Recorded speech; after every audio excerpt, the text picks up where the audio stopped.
Contrast uncut, yeah, you know that's us. Where we only speak the real and the real rock with us. Where we motivate the people and politic on success. Oh no, we ain't DJ Khaled, but they swearing we the best. Contrast uncut, contrast uncut, contrast uncut, contrast uncut.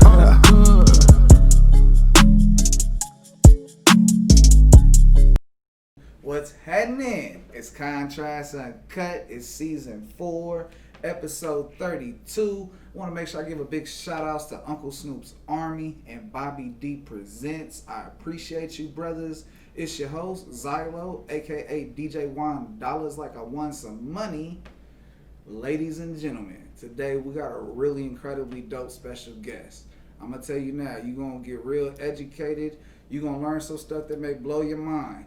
And, you know, that's the whole thing about technology and the next wave of Back to the Future to now, that, you know, the things that we've seen that could be possible, that the movies made it look real, there's people like this brother next to me that's making those things real in real life. And this brother right here, he's from Baldwin Park. It's about 30-45 minutes northeast of Los Angeles, you know, depending on traffic. He's the president of Genius Ventures. He's an immersive technology genius with a focus and specialty in virtual and augmented reality. He's a serial entrepreneur with over 15 years of experience in business that ranges from health supplement expert to life insurance to real estate to the technology world that he is just taking off in. With the immersive technology company Genius Ventures, has partnered or represented the likes of Facebook, the NFL, Microsoft, Walmart, Louis Vuitton, just to name a few. And if you don't know who I got on the show by now, it's all good. We are all going to get educated, even myself, on this new wave. Because we got the opportunity to have the brilliant mind behind Genius Ventures, Alfrerd, Taren, everybody. How you doing? Doing great. Thank you for having me. Absolutely. Appreciate that. Those very kind words and intro. You know, it's real, brother. Yeah. You know, time's the most finite thing we have on this earth, brother. So I gotta make sure you know from the jump. I appreciate your time. I appreciate you fucking with the viewers, the listeners, and, you know, being transparent and open to us, you know, on this journey that you've been on. Yeah, absolutely, man. It's been a journey for sure.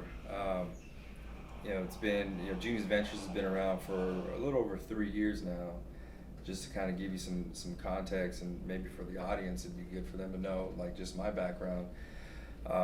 Like you said, you covered most of it. 16 plus years as an entrepreneur and business owner. The driving force for me has always been sales and business development. Basically, managing what comes into the sales funnel and then what comes out. Right. I've done everything in sales from B2B, B2C, face-to-face, one-to-one, door sales, phone sales, one-to-many, you know, you name it. I've personally done it. My first ever job was door-to-door getting phone numbers for DirecTV for a survey. And, yeah, you know, I've met those guys. You know, that started off my whole sales hustle and you know, being able to go back to school and sell out cutouts of the Playboy magazine and then sell the magazine separate for the same price. And, you know, pretty much hustle. Yep. You're talking about it, you got me thinking about all money in. Because you find, you know, this is the sales drive is the force of the company. Yep. There's no money coming in, then this company doesn't exist. Mm-hmm. And so it goes back to the consumers and being an advocate for the consumers and then flipping it and understanding, how do I have less money coming out? Yep, exactly. And then you become a business owner. That's exactly how it works, man.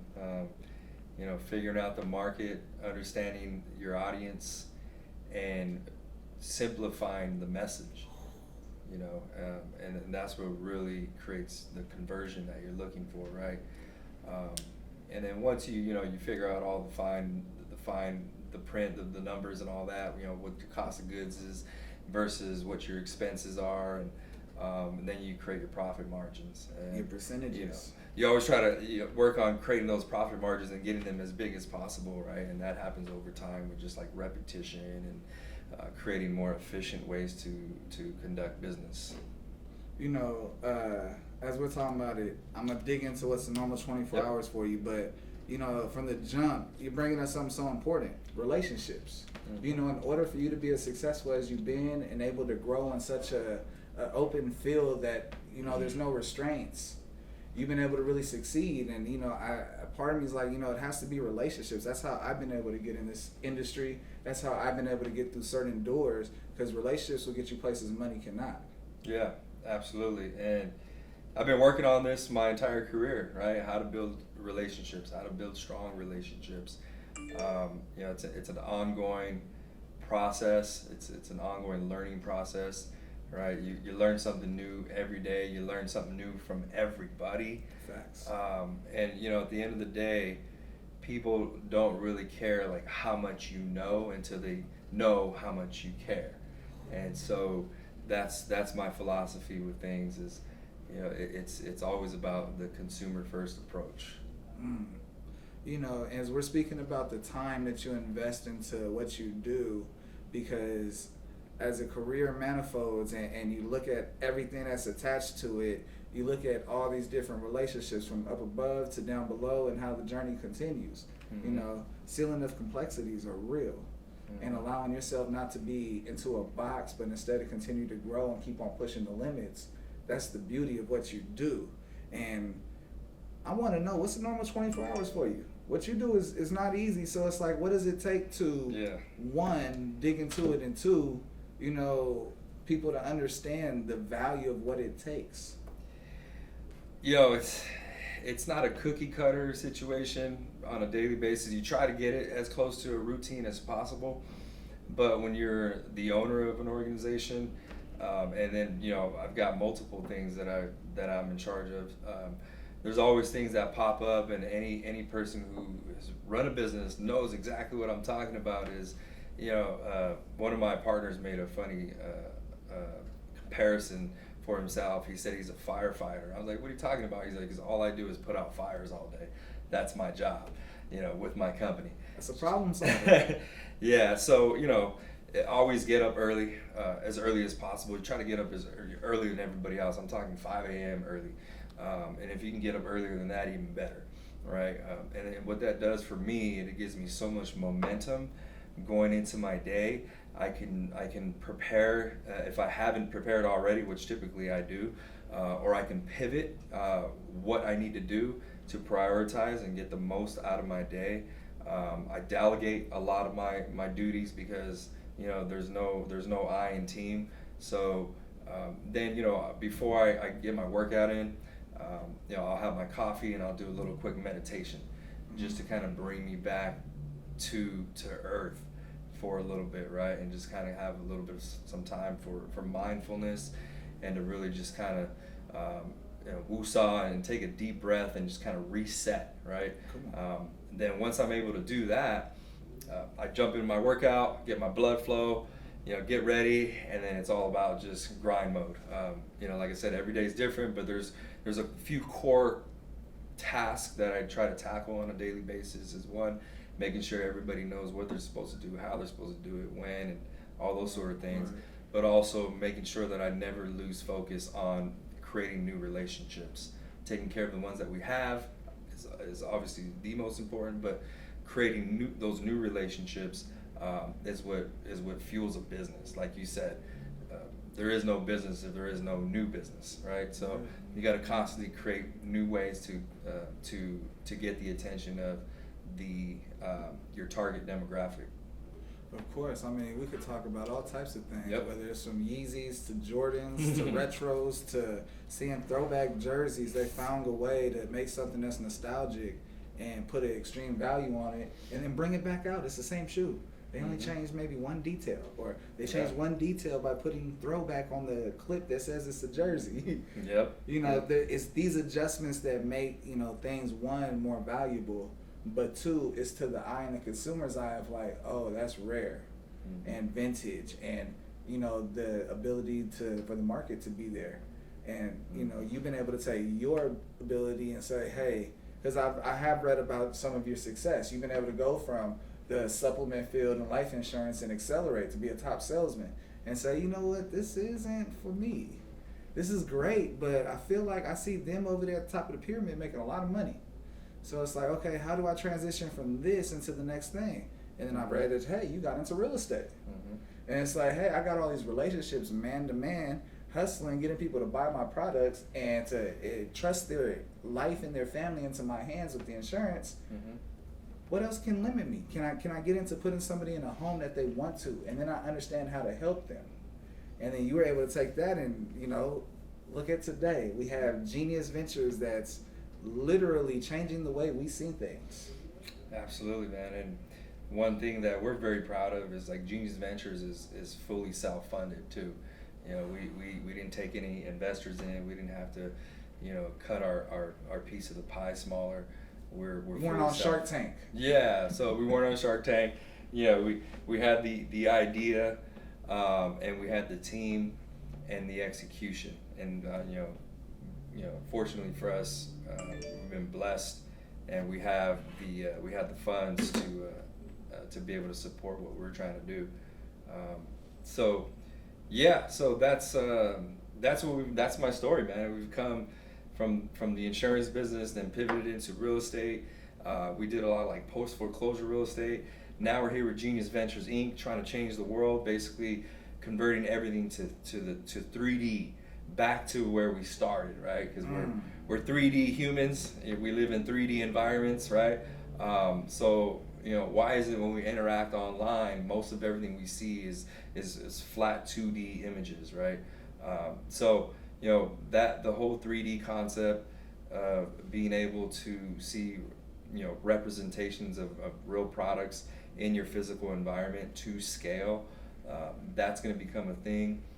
Augmented reality is what I'm talking about here. It's not a new concept, but it is starting to become more adopted in the mainstream user base. It's starting to accelerate the use of it. You know, it went from, you know, as we all know, from pagers to brick phones to cell phones to now we have computers in our hands. And that resilience of the process. So we go back computers. It took a whole Cold War to understand what computers were, and millions and millions of dollars dipped into trying to understand both sides and think that there's a secret technology, and it's like, yeah, it's called computers. That's all it's been, man. It's just the evolution of computing. And some people thought it was going to be a fad too, like, hey, that computer thing, that's not going to last. That internet thing's not going to last. I read this book called Outliers, and when I'm reading it, it broke down the importance of being a master and putting 10,000 hours in. Yep. But something that really blew my mind about reading it is that it told me the story about the Microsoft founders and how the brother that just passed away, the Allen guy. Yeah, I forgot his name. And then you got, you know, the story behind Elon Musk and with Elon Musk to even, why am I forgetting everybody? Bill Gates, and how he used to sneak into Washington University because that was the only supercomputer in the area. He just coincidentally grew up down the street, and he snuck in and discovered how to code. And, you know, we wouldn't have this whole area where we're at now. And another guy that found the whole JavaScript and turned that into our search engines. It's just like having someone that floats around something and keeps on going into what's literally a digital space, a matrix, and making something compute back and give something back in real time. That shit's phenomenal. That shit fucks my head up. Yeah, man. Technology is crazy. You know, it's if I can explain just, you know, where we started from when it comes to like mobile computing to where we're at today.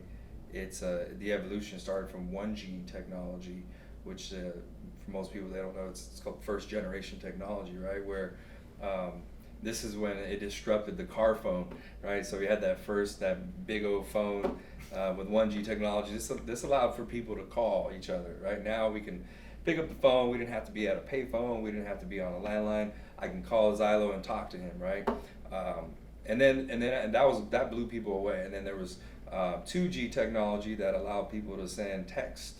And so that was a cool thing that people were like, wow, I don't have to pick up the phone and talk to you. I can just text you. You know, so that was two-way pager. Yeah, so that was the thing, exactly. And then 3G technology came out shortly after, and that's when the whole photo sharing started. Sorry about the background noise. And then, you know, from 3G, you went to 4G video sharing, and then so 4G and 5G is what really enables this whole like virtual world to exist from a mobile device, right? So that's kind of just the evolution of technology as it relates to mobile devices, and that's really what our focus is you know, basically converting this thing into a, you know, the one-stop shop when it comes to educating, communicating, and how we shop, how we consume information, How we entertain. Exactly, and how we interact with the world around us. No, that's phenomenal. I got a quote, brother. Let me know how this quote relates to you, or if it doesn't, the idea is I want you to talk about it. Are you ready? I'm ready, I think. A key part of that journey is making an open platform where any developer can create anything they want. Mark Zuckerberg. Yeah, that's funny. Mark Zuckerberg, that's not a friend of mine, but he will be one day. So this hat that I'm wearing right here, it says Spark AR. That's the Facebook's AR platform. Basically, we were recently approved and vetted as one of Facebook's partners, and what that means is ultimately is that we're able to build AR content on the Facebook platform. We're also in charge of helping Facebook with their AR and VR ecosystem and helping them build that out, right? Because it's still being adopted. So this is what Mark Zuckerberg talks about when he created this network, this platform that developers and creators can come on and build their own experiences and then share them with the world. And now they're doing that with AR. They did it with you know, regular social media, which is, you know, either captions, photo sharing, or video sharing. And now he's really adopted this whole 3D world and what the future, what lies ahead. And he's created this platform to where now brands and organizations alike can create 3D experiences for their audience. And you know, when you're talking about an audience, Facebook has got the largest audience, right? They own Instagram too, and that's just Instagram and Facebook. You're talking 3.7 billion daily active users, which is, I think, is half the world, right? So half the world is on this platform that Zuckerberg created, and now everybody's going to be jumping onto this 3D world. And fortunately for Genius Ventures, you know, thank God, you know, it was a huge blessing for us. We were approved and vetted because of our work that we've done so far. They vetted us and basically said, we want you to be a partner. And it's one of 22 companies in North America that have this partnership. And there's thousands of companies that do this already, but there's only 22 that have this exclusive partnership with the Spark AR network. Wow, congratulations, Thank brother. you. Thank you. That's huge. That's Yeah. really immersive. Exactly. And you know what that means to the audience, in case they were wondering, is, you know, you're looking at, you know, Genius Ventures, you're looking at one of the fastest growing AR companies in North America. And so any brands and organizations that we partner with kind of have that exclusive access to the Facebook platform.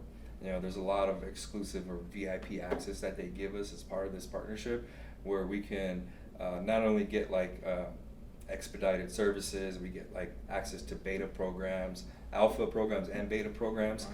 To where, you know, we see things before they even come out to the general public. And that's, I think, that's like the value proposition for, you know, not only the prospective clients that we're looking to work with, but also partners that we're looking to align with. That is such a huge playing field. That's Yeah. taking, you know, taking it from the pool to the ocean and saying, you know, I can connect with anybody now. And that's a Absolutely, big difference. Man. That's, you know, that's all the fish in the pond now. You know what I mean? That's amazing. Yep. 3 years. 3 years, self-funded, and we did that. And you know, to kind of spin off that a little bit, one of our focuses was we wanted to partner with Facebook before we even started this. We said we have to figure out a way to partner with Facebook. Manifestation. Yeah, we manifested that for sure. The law of attraction. And then the other thing was we wanted to have exclusive partnerships with other major companies like Verizon and Microsoft. I mean, we've been able to do that too. We're on our 6th project with Verizon, and we completed one project last month in September with Microsoft. So, you know, we're not where we want to be just yet, but I feel like we've are poised and positioned properly for 2021 and what society would consider the new norm, right? And the new norm means a lot of things for a lot of people. It depends on who you ask. But when it comes to you know, the digital world and the digital age and what the new norm looks like, Genius Ventures definitely has that edge and that, you know, I would say the insider scoop on what that's going to look like, and that's what we're trying to get across to brands. Now that's a huge opportunity for anybody that is viewing and, you know, trying to find a way to go to the next level. Yep. It definitely costs to get into the field, but the rewards and the, you know, the different outreach that you can receive and how you change your product, that's the whole point. You know, if I could see a pizza, see what it looks like before I get it, I'm gonna buy that pizza more often, knowing that this company I've never seen while I travel to this city, I don't have to just depend on this hotel guideline right here or what Uber Eats or whatever. So I have you, I can see it. This pizza sauce looks good. I can see the seasonings on here on this dough, on this crust. And you know, that is something that we're to the next level of, and that's something you're a part of. Yep. And that's exciting, bruh. That's really exciting. It is. It's a fun industry, man. There's not a boring day when you're in the technology space, man. And you know, technology is actually the place you want to be if you've got any kind of entrepreneurial spirit or bone in your body. You know, that's where the world is headed. Is that everything's going to be driven by technology. We're already seeing it, and there's a lot of things that people don't know about, like flying cars already exist. You know, those sort of things that they don't know about. You know, Tesla's trying to disrupt the airline industry, right? And he will. He's got this vertical takeoff and landing aircraft that he's designing, where it basically doesn't need a runway. It just takes off and lands vertically. Wow. And yeah, it's expected to break the speed of sound as well, and be able to do that in a safe way.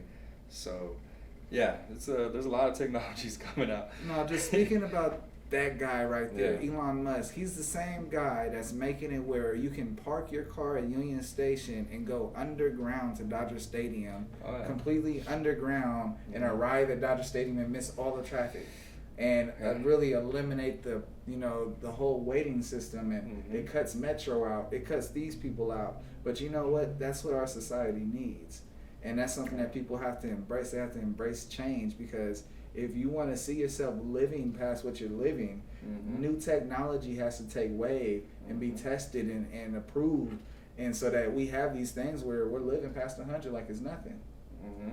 Yeah, Futurama right. is going to become real in this motherfucker. Oh yeah, he's working on the neural chip for the brain, where you'll be able to self-repair any kind of like deficiencies within your body or ailments. Like it'll improve your vision, it'll improve diabetes, it'll improve like organ damage. So, you know, technology is going to be responsible for taking our average lifespan and increasing it by 10, 15, even 20 years. And you're right, man. Like, all these technologies do have to happen. There's always people opposed to it or against change, and that's fine. You know, that's going to happen. But these technologies are really going to help us live more efficient lives and spend more time doing the things that we really want to do, like spending time with family, traveling. Bro, we would not have warehouses and machines and factories that do what 30 to 100 people do. PPI Technology sells these equipment that, that makes cheese, that makes stand-up pouches to put all your product in. And, it was like a guy told me, hey, it's my first way of ever making my first $1 million. And I was like, oh, he's going to tell me something like that. What'd you do? He invented a cheese. He was from Monterey, and his daughter's name was Jacqueline. That's funny. So Monterey Jack. Yeah. And he took that and ran away with it and went to Germany and said, I need to make this cheese. And they had this whole factory and, the machines to make it. And he was like, oh, that's way better than me spending a month trying to make one batch to serve everybody. So he bought that machine. And he ended up, making his first $1 million. Oh, yeah. And we all know Monterey Jack cheese, man. Yeah, That's the same guy is the #1 salesman on the Western Hemisphere for PPI Technologies, by the way. No way. Serious. Shout out to Cameron Enterprises. Learn something new every day. Yeah, and that's what life's all about, man. Creating new ways to optimize, creating new ways to be efficient. Even as a human, we're not machines. I mean, some of us might we think feel we are. like that shit sometimes. Sometimes we feel like machines, right? But shouldn't tell your ass go to sleep and you like, fuck, I slept 12 hours. How? Yeah. How? Your body said, fuck you. Exactly. Sometimes your body just retaliates and it's like, let me get some sleep. But yeah, I mean, there's our own ways to optimize is eat better, try to get in some exercise, right? I think meditation should be a requirement in schools. Facts. Because like it does so much for the mind, especially when you're feeling rattled or you're anxious or you're nervous or you're fearful. Meditation for me at least has a way of resetting myself to a clean slate. See, brother, you run on high frequencies. A lot of people that don't understand sometimes when something's easy to you and it's going click, click, click, click, click, click, click, click, click, those are high frequencies for you that you grasp it. And you have to recognize that it's a gift and a curse, because if you let that shit run too much, it give you anxiety, it give you all these other things. Mm-hmm. Versus if you take the time to channel that energy, just be quiet, block everything out. You'll be able to clear your mind and get closer to what you want to get accomplished instead of spending going in circles with a whole bunch of things just because you haven't cleared out your mind. Mm-hmm. That's very important, man. It's just, you gotta take the trash out sometimes, and for me, like meditation, I do it every day at the same time, but sometimes I'll find myself, like you just said, where my mind is going faster than my ability to actually execute, and that creates a problem, right? It's you'll start to overanalyze and things like that, and overanalysis causes paralysis. And so what I'll do sometimes, I'll stop in the middle of the day and just do a 10-minute meditation just to reset, so slow things down. That's really important when you want to be productive. Try to slow things down, man.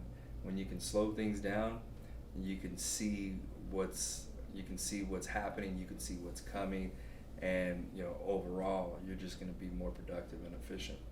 Facts. Yeah. Facts. It's a lower empathy. If you can create the odds so that they're on your side of the trajectory, you can really start seeing the results you advance. That's manifestation, that's prayers, that's putting in the hard work so that lower empathy level is where you actually enter your success realm, and you start to see things in the universe work for you. But before we dig more into the future, I gotta know. Yep. In this world, we got the game, and I feel like this game question is related to the field that you're in, the job that you do. And for you, I feel like it's the business industry is the game that I'm referring to. And did the game choose you, or did you choose the game? I think it was a little bit of both. But if I had to choose one, I would say that it chose me, right? Because there was already this category of the game, the business world, an entrepreneur, right? And it existed before I did. So I feel like it chose me, it found me, right? And so, it stems all the way back, and my story going back all the way to childhood. I was the oldest sibling of 4, and I was kind of forced into this role to where I had to really come up with solutions to help my mom, who was a single mother, to help my younger siblings, right? Because we didn't have a father around. That's a whole nother story, but that's the truth. And so, I was kind of forced to really take assume these new roles that put me in a position of like leadership, and not only wanting to know more, but having to know more too. It made you accountable. When you got responsibility, a lot of people forget that you have to be accountable for everything that you're responsible for. It's not just, hey, I'm responsible for this, everything's gonna go okay. Mm-hmm. No, there's shit that happens, there's problems that happen, and It's amazing that you recognize the gift of keeping a family intact and being a big brother and, you know, providing everything for everybody and being that anchor, because that provided you to say, hey, I can run a business. A lot of that, I'm in the same boat, brother. My father passed away at 4, and it was just like, all right, it's just me and my brother and sister. We got to figure this shit out. Mm-hmm. And so, you know, you take the way you see things, it's like, all right, I'm not taking that for granted because that's already been removed from me. I don't got this extra lifeline to go and ask for advice from. If it's either here or I go get it from somewhere else. Mm-hmm. Yeah. And sometimes that's what you got to do. You got to create opportunities. Sometimes you wake up, you look down the path, and you're not going to see any open roads, man. Yeah, but you got to create those open roads. You got to pave that path. And so, you know, that's just what life is about. That's what business is about. You know, if you haven't figured it out already, and if you're not where you want to be, it's probably because the path just hasn't been paved, and it's up to you to just pave that path. Sometimes people will burn a bridge that will allow the path to go, and you know, it all goes back to relationships. And I want to ask this question because you know, I always feel it's somebody that invests or puts the idea that this dream could become a reality. That if you do this, here are the results of what you do, and you know, they invest into you. Who was that person that did that for you? Who do we owe to thank you for that? In my personal life, I would say mom. You know, mom. She was just what can I say? It's Wonder Woman, man. You know, she was dealt a lot of bad cards, and she still was able to make chicken salad out of chicken shit, right? So, you know, she set the example, and then, you know, as I started to grow into adulthood and then deciding that I didn't want to work for no one else, I needed to work for myself, I found a lot of other, like, mentors and people that I admired along the way. But, you know, one of the biggest thing I think, the takeaway from all the people that I've learned from in not only my personal life but my business life is, you know, you reap what you sow, and that's just the bottom line, man. Like you're not gonna, if you don't have something, then don't complain about not having it, right? If you're not doing what you're supposed to do to get something, don't complain about not having it. So I always tell my salespeople that work with me, they say, hey, you know, what do I have to do to succeed? I go, well, do you know what your job description is? Do you know what your role is? And they go, yeah, I know what my role is. I know what my description is. All right, you know how to break that down over a day, right? Yeah, I know how to do that. Okay, well, just keep doing that, because I've never seen anybody do what they're supposed to do, how they're supposed to do it, when they're supposed to do it, every time that they're supposed to do it, even if they don't want to do it. I've never seen anyone follow that track and fail. So just keep doing that. Facts. That is facts. That is some real good advice from a supervisor, manager, owner, you know, because when I got into working, I managed a restaurant for, you know, I became a manager in like 8 months. Took over a store, hired me as supervisor. I was like, oh, driving makes money too, because they get tips. And then running shifts, I was like, okay, I like this labor shit and keeping it low, making all this money. And then they made me manager in 8 months. And then raised their sales 60% from one store that was in a poverty-stricken area. Then they put me at the rich store. I was like, what can he do? I raised their percentages by 60%. And it was all in the customers. But my whole point is that the day that I quit working for them, God made me so uncomfortable that I was going to do something that was either going to cost me my freedom and sitting down, or I was going to have to leave this job alone. I got into it, kicked somebody out, and started coming to work with a gun. I didn't want to get jumped. And, you know, long story short, you live that life, you know, you got to be prepared for it. I've been down that road, so I'm ready for it. But you got kids now, you're married, you got to slow your shit down. And so I quit my job and, you know, called my wife, told her, hey, I'm about to do this, got into arguing with the owner. She was like, yeah, quit your job, it's okay. And I'm literally about to cry on the way home because I don't know how the hell I'm going to tell my mother-in-law and father-in-law that's supporting us I quit my job. And how am I supposed to take care of their grandchildren, let alone their daughter? And the way how God works is they're in the front yard when I pull up. And I tell them I quit my job. My face is all blushed and red. And they were like, oh, son, that was the best thing that ever happened to you. And, you know, it's been a wrap after that. Like, I've been able to fully, you know, once again, that word immersive. You know, you have to fully put yourself into something in order for you to understand what is really going on and get back to the roots. And I pretty much told all that to ask you, what was your day that you quit working your regular job and embrace the journey of, you know what, I'm not turning back. I'm going to be my own boss. People are going to respect me and appreciate me if I was a supervisor, the manager, or the owner. So, I don't know if there was one specific moment. I think it was an accumulation of different moments and events that led me to just, you know, the dark side.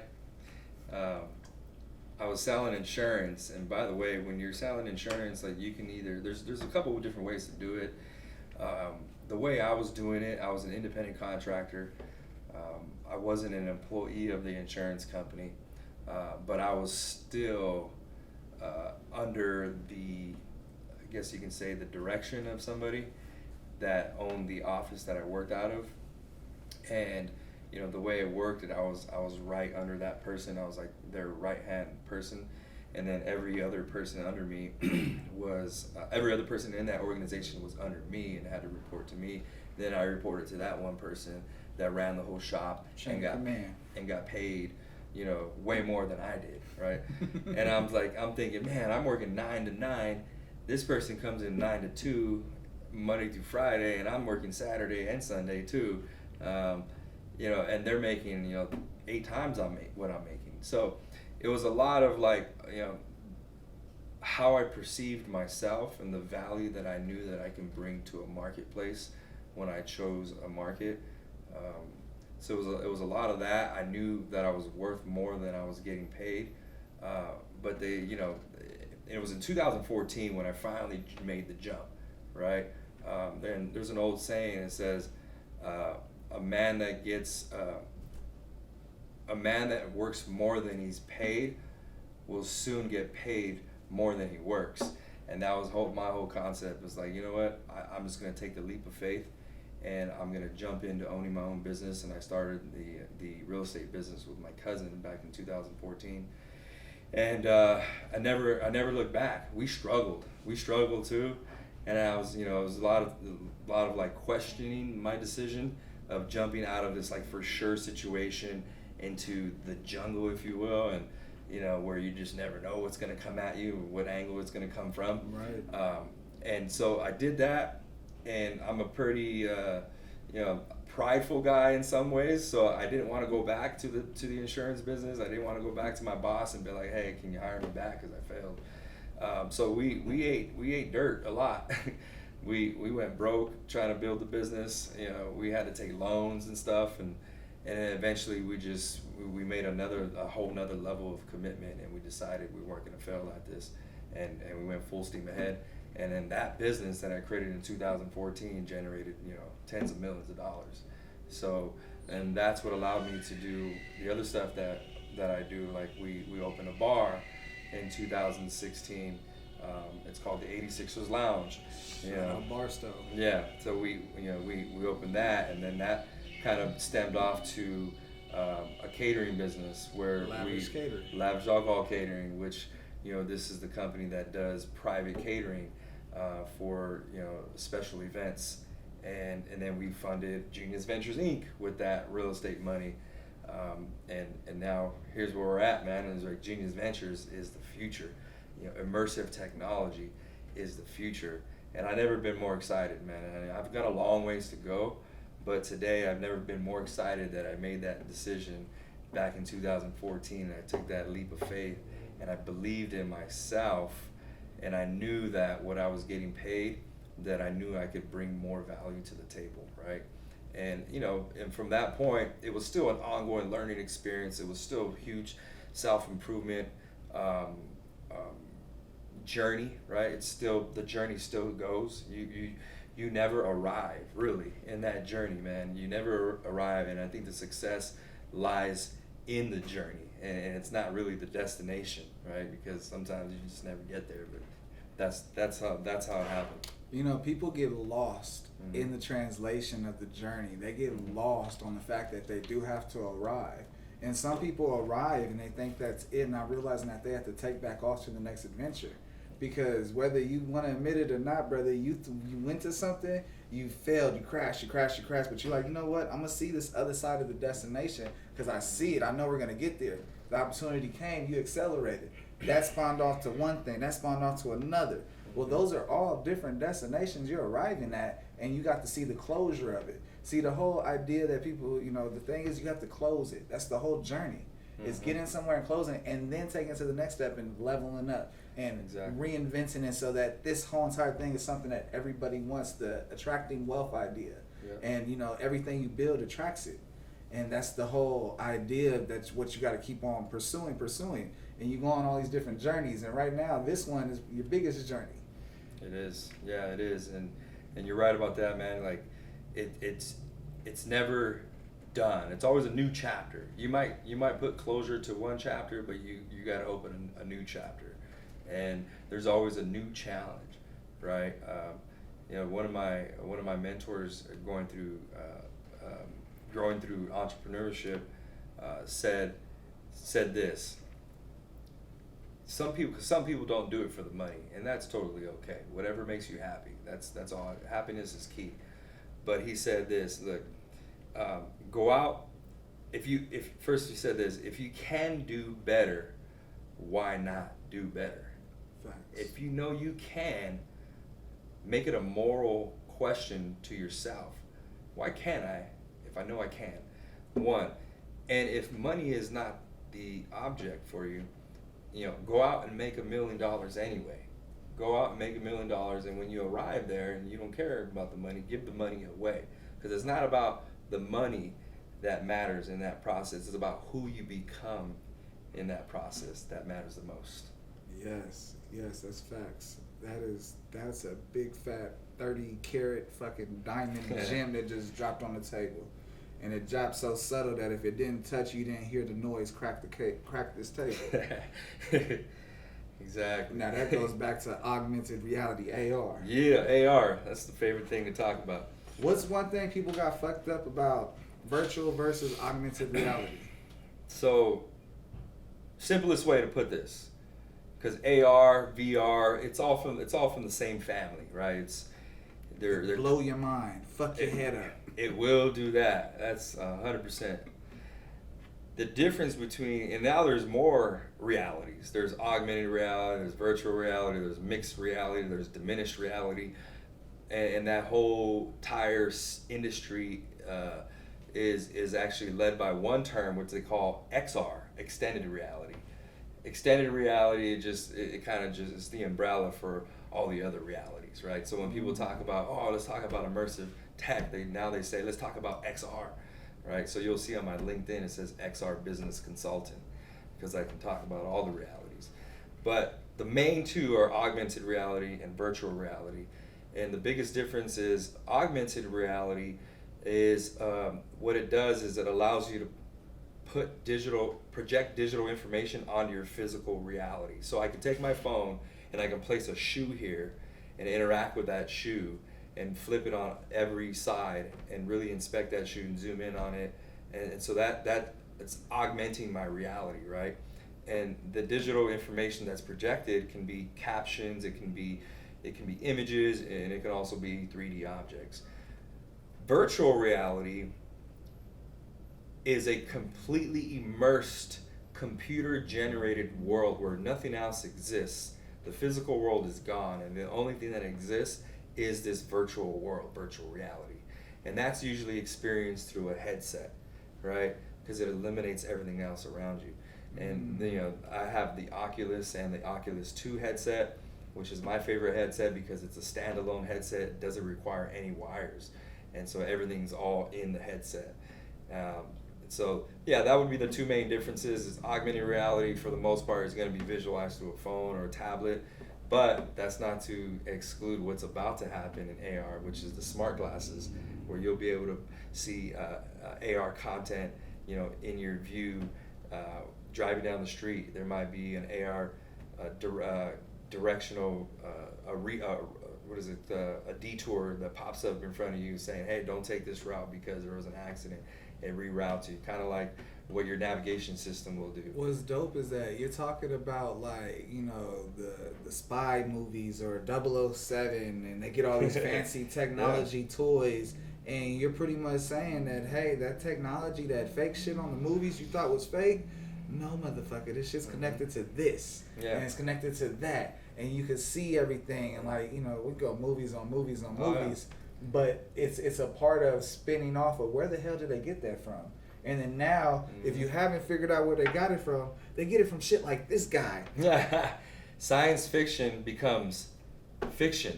NonFiction. NonFiction, yeah. So, you know, that's what basically happened. All these ideas and imagination that these people had back in the day when they were creating these movies, and that's where these ideas really stem from, is like people's imaginations. You know, and nowadays, whatever comes up, whatever you can think of, we can actually create it in the virtual space. I mean, there's endless opportunities of what can happen. For example, you know, with the whole AR market, with the AR smart glasses, you'll be walking down a shopping mall, for example, and if you're still, you know, if shopping malls are even still around, that's a whole nother. That's e-commerce. That's a whole other topic. But you know, you'll be walking in the shopping mall, and then you'll have like digital promotions pop out at you. So, like how we drive in Hollywood or LA, and you'll see all these advertisements for film or the movies that's going to be in theater or albums. Now we can literally say, you know what, we're not going to waste this whole space of trying to sell. I'm going to have a whole wall that has all these different stores, and you can see all the e-commerce options, and you could be bought and sent to your home within the same day. Oh yeah, that's that already exists. Where, you know, think about it like this. Imagine going to a store, a shopping mall today, and you walk into the shoe store, for example, and this is what's happening today online, by the way, which is an old-fashioned approach. But let's say you walk into this physical store and you see the shoe, or instead of seeing a shoe on the display, you see a picture of a shoe, and you're like, okay, that's kind of, you know, that's weird. But then you go to the furniture store and you walk in, you go to the couch department, and you see all these big images of couches, right? And that's what's happening online today, right? Wouldn't you get pissed off if you went to the store and you saw a flat image? You would get pretty pissed off. So this is why the whole 3D representations of products is going to replace the physical world, because you get a lot more context when you can place like a couch right here, right? Because if I'm at IKEA. Well, IKEA actually has their own AR app. It's called IKEA Places.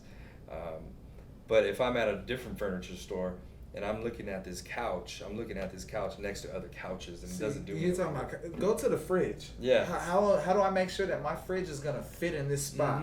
And then now you actually have all of them, and you're trying to line it up. Oh, no, that's too tall. That's too wide.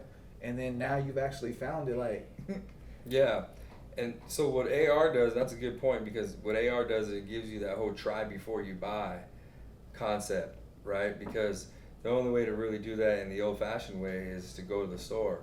But now, with the computer vision that's integrated into these phones, and the newer the phones, the better the computer vision.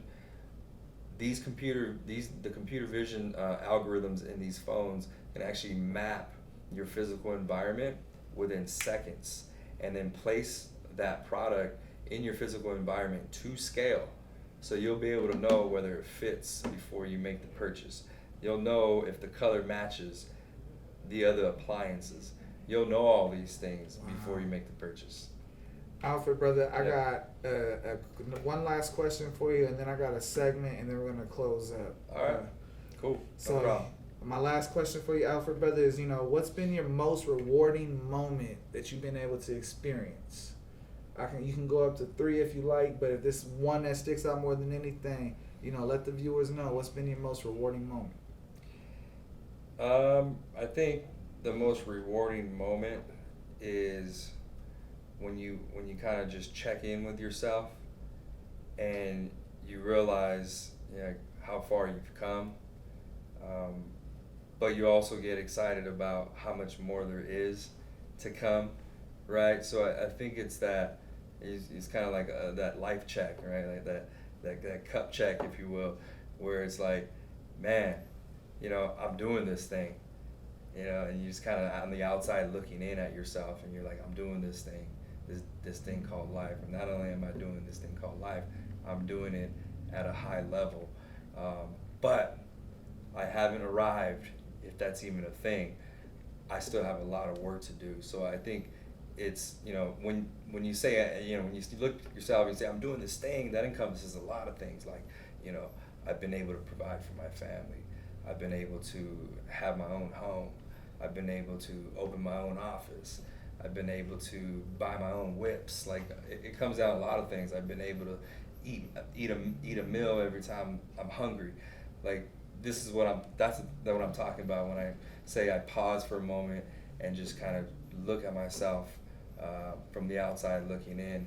And those are the moments that really feel rewarding and satisfying, is when you know, because you know, it's hard to be motivated to do the next thing if you can't really be grateful for your current situation. If you can't reflect on the journey, you don't have to climb, you know, Mount Everest just to see how far you've come. But I've known people that have done it, and just to be like, you know what, was it easier, was it harder from this time to this time? And to recognize there is no difference. And this is my grandmother I'm talking about. She did it at 78, and she did it again at, or no, 68, and she did it again at 80. Wow. And she has both pictures, and it's just like, her thing was just a journey to show that she could still get out and do it, and then view it and overlook it. And, you know, sometimes you have to just say, you know what, let's look at what I was doing last year. Let's look what I was doing 10 years ago, and let's see how much I've grown. And no one can really go in and transplant what you've been through except for yourself. People could be a part of it, but no one's actually in our head and knowing what we experience and what all these different variables that happen. And somehow in another interview is that sometimes you have to say, what was my drive when I had nothing and I wasn't in control that kept me going? What allowed me to accelerate so that I will not only emulate some of the great people that I'm looking up to, but at the same time elevate myself in the process. My thing was, I kept an excuse and was like, that's the reason why I'm gonna do it. I got away from that, and then I got back to it recently, and then it's been my thing. Yep. So, you know, that's been something that's been big for me. When you talk about rewarding, it made me really think like, no, I reflect all the time. And it's important, because if you don't, you won't realize how far you've come. You won't realize how big of a gap you are, because when you slip and fall, you're going down a long way to realize that, hey, you burnt this for what? Exactly. You got to stay the course, man. I just had a quick question. Yep. I wanted to know, like, how far in the future are you thinking when you're planning your next, you know, tech ideas or whatever? Like, how far in the future are you planning things out? So in tech, you know, it's funny because technology evolves. Like, there's something happening right now that's going to compete with whatever's going on today, right? So with technology, you got to kind of think 10 years into the future, because, you know, if you're just thinking, you know, I'm going to set all my work and all the goals I'm setting for this thing that's going to happen in 6 months, you know, by the time it's done, you'll be playing catch up again. So in the tech space, it's different than a lot of other industries, but you really got to think about, you know, the next 10 to 20 years, really. You know, because if you're not in technology, if you're not thinking, if you don't have like a 2040 mindset, then you basically got a 2010 mindset, right? And so things just backwards. Things just move really fast, and if you're not, if you don't, like, there's so many industries that have been disrupted by technology, is because they actually refuse to believe in the way that I'm telling you right now, that you got to think 10 to 20 years down the road. Blockbuster got disrupted by Netflix, right? The taxi drivers got disrupted by Uber. Music got disrupted. You know, the traditional music industry got disrupted by iTunes, and you know, these sort of things. Just so you know, the original disruptor of cab industry was the bus industry. The bus industry, yeah, okay. And then, you know, buses took off, and then you realize it's still going to take you an hour and a half to get somewhere. Mm-hmm. And then cabs became revolutionized, and then Uber came around. And then Uber came, yeah. That's a good point. Yep. You're My right dad about that. started a cab company. He took 2 cars, and we used 1 car just for parts, and then that car was his main car, and did that until he made enough money to buy 2 buses, and then he took all the private schools, picked up their kids, because in LA, there is no public transportation for schools or school transportation, so he did it all for private schools, and then he took a big loan out on his family fortune and or where we come from, and he took his whole percentage out and started Valley Cab. And That's what's up, man. How's it going now? he passed away in '91. Oh yeah, you did mention that. No, My bad. it's all good, Yeah. brother. Shit, I don't even want to talk about it. Yeah. No, I feel But you. it's dope, bro. Like sometimes I think about it. It was in that movie Clueless. Mhm. The moment where Alicia Silverstone gets robbed in front of the North Hollywood Circus liquor store, and when she gets robbed, she goes to the payphone and dials 0 for the operator. And for those that don't know, when you dial 0 back in the day, you got an operator that talked to you.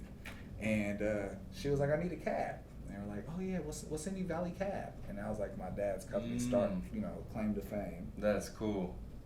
But yeah.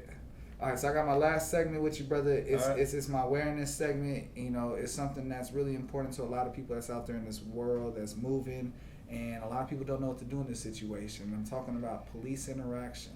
I asked every guest of mine, when was the last time they were pulled over, and what's some advice they can give in the situation of interacting with the police to make it out safe. Oh man. I think the last time I got pulled over, I can't remember. It was got to be like in 2017 or 18. But the best advice I think you can give to someone in that situation is just cooperate.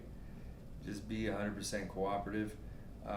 Actually, a main point that I didn't mention because we didn't bring it up. I have a son who's 18, by the way, and he just started driving. And so my advice to him was exactly what I'm telling you guys right now is you get pulled over, cooperate, okay? You're an 18-year-old Hispanic boy, so, regardless of what your race is, you should always be respectful that cop is doing his job, all right? And, they may feel fearful of you more than you're feeling for them. So I told my son, put your hands on the steering wheel when the cop is approaching your vehicle if you don't want confusion, because that's where stuff starts to spiral out of control, is when there's confusion. And if you want to leave no room for confusion, put your hands on the steering wheel. Beforehand, you always got to remember where your license and registration and insurance card is. Make sure you have that all in one location, because if you're fumbling around, you're going to make the cop nervous. So that would be my advice, is make sure everything is in one location where you can grab it all in one full swoop, and make sure you roll down your windows if your windows are tinted, and put your hands on the steering wheel. And this will leave no room for confusion. Knowledge is power, but when you get to use that knowledge in situations, especially with interacting with the police, it becomes a superpower.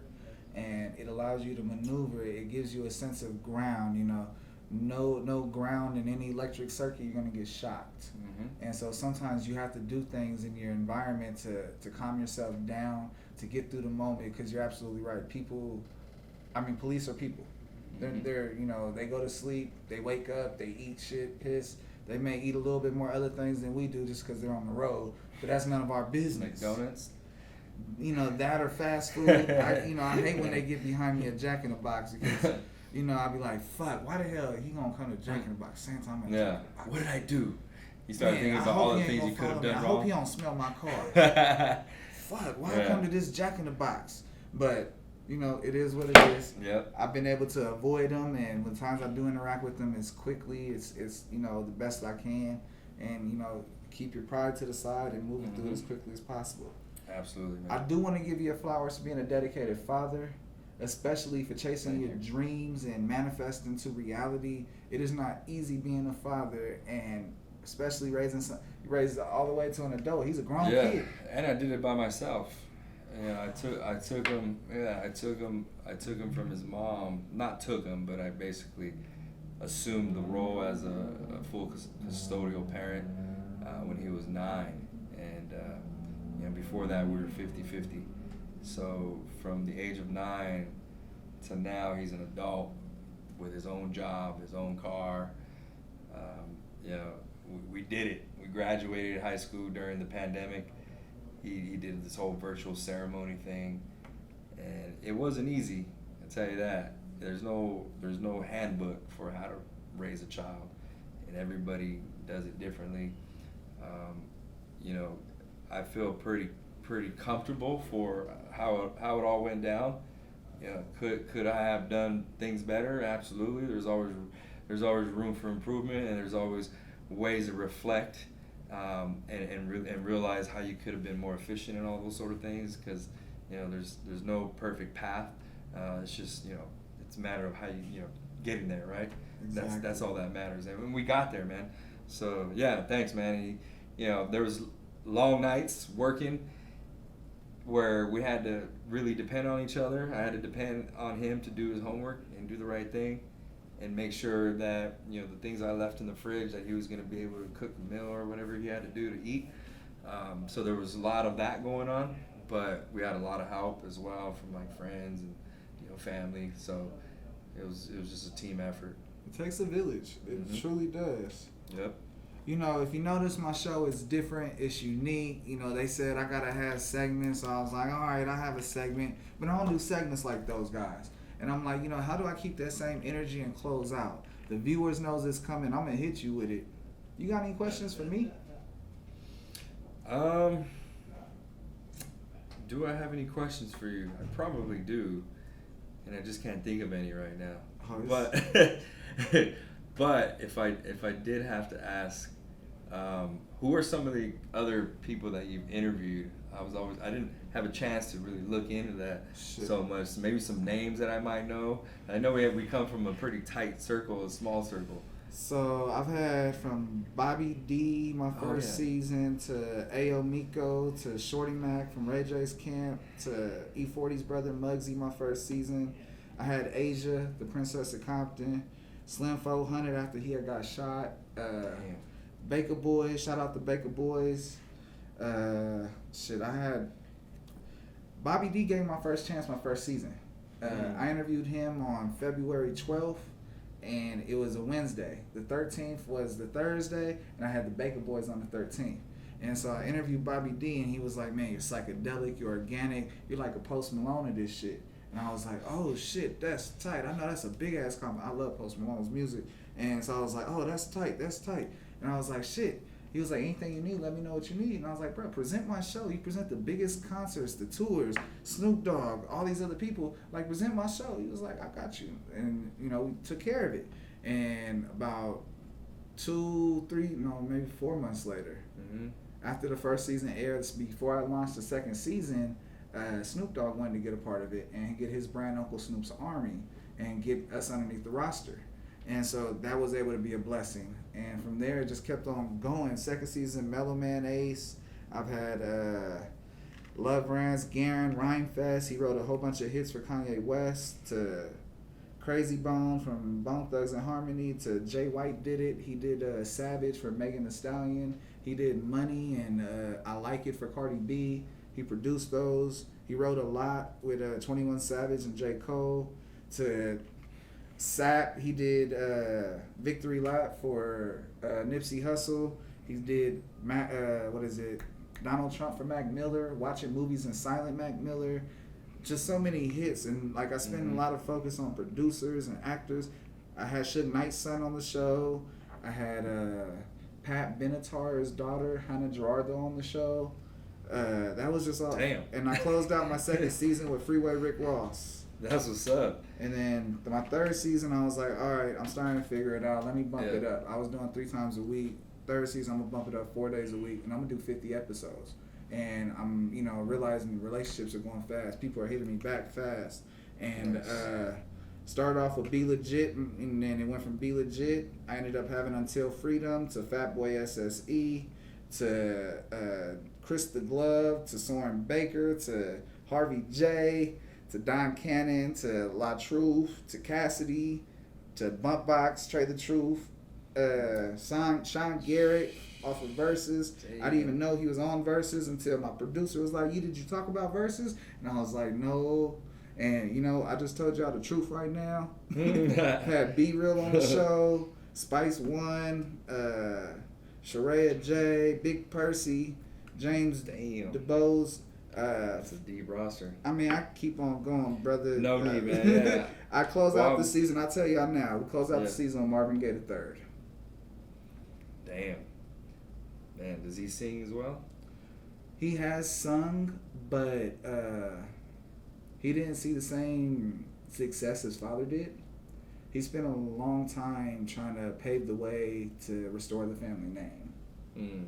It's a long history, but needless to say, he gives an incredible interview, and he discussed that he was a professional dirt bike racer, motorbikes. Mm-hmm. And a lot of people don't know that's what he first got successful in, and had to give it all up because his father was murdered by his grandfather.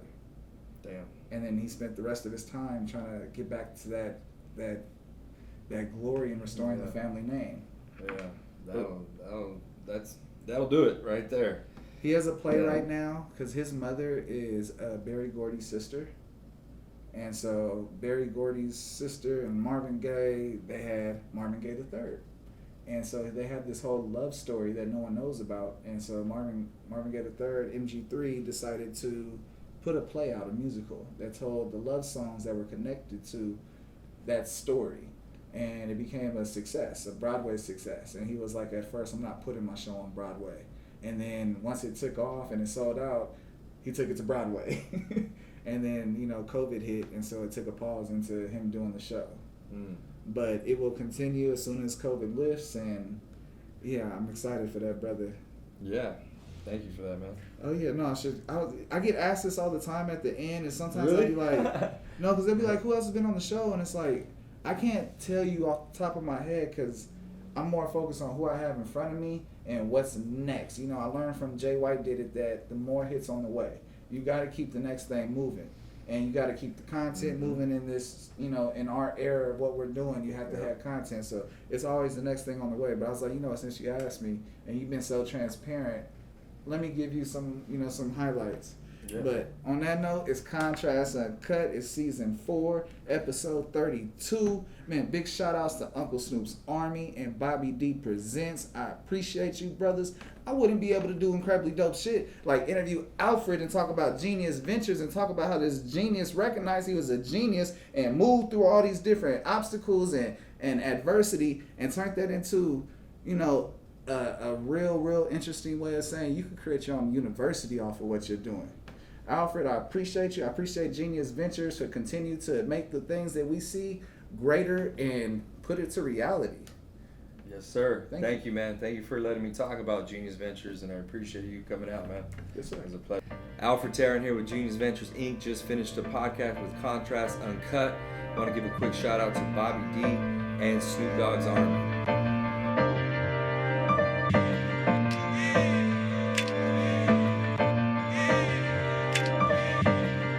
Yeah, this really remind me of some, this really reminds me of some Tribe Called Quest. Hip-hop really taught me to give it all I got left. Wu-Tang taught us how to beat the projects and tell my story over beats and it could be a project. Look, how it all begun, bum, skibbity bum, yeah. Grew up on that Nas, on that L, on that pun. Old soul when I was young, crisscross, make them jump. Battle rapping for respect, my nigga, this ain't what you want. Can I kick it when I'm rhyming? Be a legend through Ebonics, was a sticker boy. Felt like sticky fingers played at Onyx. Can I live track 8? Feel like Jigga 96, without a reasonable doubt the album turned me into this. Shit we always had.